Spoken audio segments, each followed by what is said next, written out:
Hello, and welcome back to E.M.A.N. Effectively Making a Noise. Today's story is going to be Joseph receives his father Jacob in Egypt. Joseph receives his father Jacob in Egypt.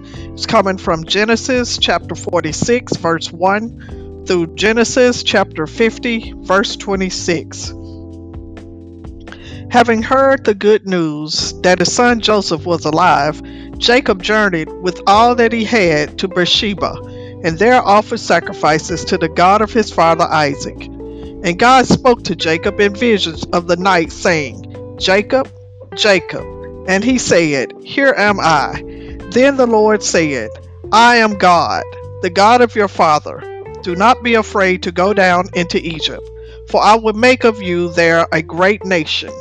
I will go down with you into Egypt, and I will also surely bring you up again, and Joseph shall put his hand upon your eyes. Then Jacob went forth from Beersheba, and his sons carried Jacob their father, their little ones and their wives in the wagons which Pharaoh had sent. They also took their cattle and their goods, which they had gathered in the land of Canaan, and came into Egypt.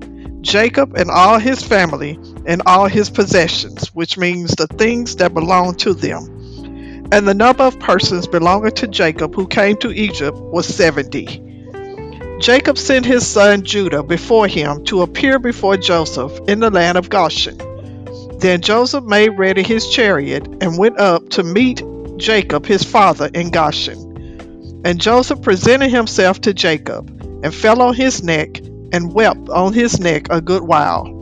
Then Jacob said to Joseph, Now let me die, now that I have seen your face, and know that you are still alive. Then Joseph went and told Pharaoh, My father and my brothers, and their flocks, and their herds, and all that they have, are coming out of the land of Canaan. And behold, they are now in the land of Goshen. And Joseph took 5 of his brothers, and presented them to Pharaoh. The king of Egypt said to Joseph's brothers, What is your occupation? Which means, what is your work to earn a living? What do you do? And they replied, Your servants are shepherds, we and our fathers, and their fathers before them. They also said to Pharaoh, We have come to the land to sojourn here, for your servants have no pasture for their flocks, the famine being very severe in the land of Canaan. And now, we pray you, let your servants settle in the land of Goshen. Then Pharaoh said to Joseph, The land of Egypt is before you. Give your father and your brothers the best of the land. Let them settle in the land of Goshen. And if you know any capable men among them, make them overseers of my cattle. Then Joseph brought his father Jacob before Pharaoh, and Jacob blessed Pharaoh. The king asked Jacob how old he was, and Jacob said that he was 130 years old. And Jacob blessed Pharaoh again, and went out from before him. Thus Jacob and his family settled in the land of Goshen, and they gathered possessions there, and grew and multiplied exceedingly. And Jacob lived in the land of Egypt 17 years. So Jacob's age came to 147 years. And when the time drew near for Jacob to die, he called Joseph to him and said, If now I have found favor in your sight, put your hand under my thigh, and promise to deal kindly and truly with me. Do not bury me, I pray you, in Egypt, but let me lie with my fathers. Carry me out of Egypt, and bury me where they are buried. Joseph replied, I will do as you have said. And Jacob said, Swear to me. And Joseph swore to him. Then Jacob bowed himself upon the head of the bed. Before he died, Jacob called his sons before him, and pronounced a blessing upon them, with a suitable blessing for each one. Then he said, I am to be gathered to my people. Bury me with my fathers in the cave that is in the field of Machpelah, in the land of Canaan, which Abraham bought as a burying place. When Jacob finished giving his sons instructions, he withdrew his feet up into the bed, and breathed his last, and was gathered to his people. Then Joseph fell on his father's face, and wept over him, and kissed him. And Joseph commanded his servants, the physicians, to embalm his father. So the physicians embalmed, which means treated dead body with chemicals before burial, Jacob. 40 days were necessary for embalming, according to the custom of the Egyptians. And the Egyptians mourned for Jacob 70 days. After the days of mourning for Jacob were past, Joseph and his brothers carried their father back to the land of Canaan and buried him in the field of Machpelah, as Jacob had commanded them.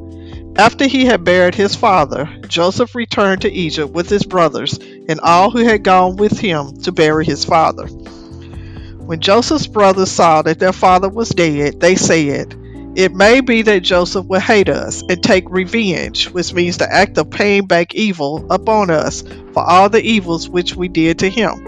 So they sent a message to Joseph saying, "Your father gave this command before he died. Say to Joseph, 'Forgive, I pray you, your brother's transgression and their sin, for they did you evil. And now we pray you, forgive the transgression of the servants of the God of your father.'" Joseph wept when they spoke to him thus. His brothers also came and fell down before him and said, "Behold, we are your servants." And Joseph said to them, "Fear not, for am I in the place of God?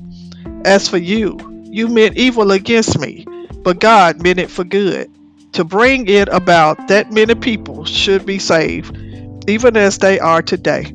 So do not be afraid. I will take care of you and your little ones."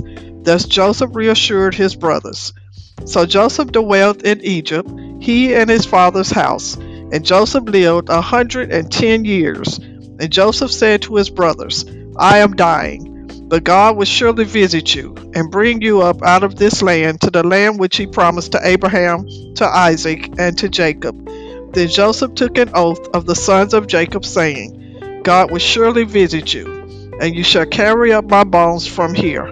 So Joseph died, being 110 years old, and they embalmed him, and he was put in a coffin in Egypt. The end. Peace.